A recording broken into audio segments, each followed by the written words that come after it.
حضرات، آپ کی خدمت میں ایک نئی تخلیق بعنوان نشہ خوری کا بڑھتا رجحان اور ہمارا معاشرہ پیش کر رہا ہوں، ملاحظہ فرمائیں۔ نئی نسل کسی بھی قوم کی معاشی، تعلیمی اور اقتصادی ترقی میں اہم کردار ادا کرنے میں ریڑھ کی ہڈی کی حیثیت رکھتی ہے۔ یہ اکثر سماجی اور سیاسی تبدیلیوں کی تحریکوں کی قیادت بھی کرتی ہے۔ اسے توانائی، تجسس اور امید کے احساس سے تعبیر بھی کیا جاتا ہے۔ علامہ اقبال یقیناً اس نوجوان نسل کی قوت، صلاحیت، حوصلہ، بلند پروازی اور عزائم سے کلی طور پر واقف تھے۔ اسی لیے انہوں نے اپنی شاعری میں جگہ جگہ اس کی اہمیت اور انفرادیت کی تذکیر کی ہے۔ کہتے ہیں، نہیں تیرا نشیمن قصر سلطانی کے گنبد پر، نہیں تیرا نشیمن قصر سلطانی کے گنبد پر، تو شاہی ہے بسیرا کر پہاڑوں کی چٹانوں میں۔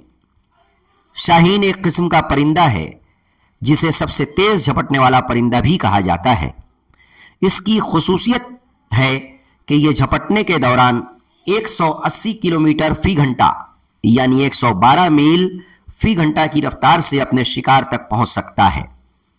علامہ اقبال نے یہاں نوجوان نسل کو شاہین سے تعبیر کر کے کسی قصر سلطانی کے گنبد پر نشیمن بنانے کے بجائے پہاڑوں کی چٹانوں میں بسیرا کرنے کی ہدایت دی ہے۔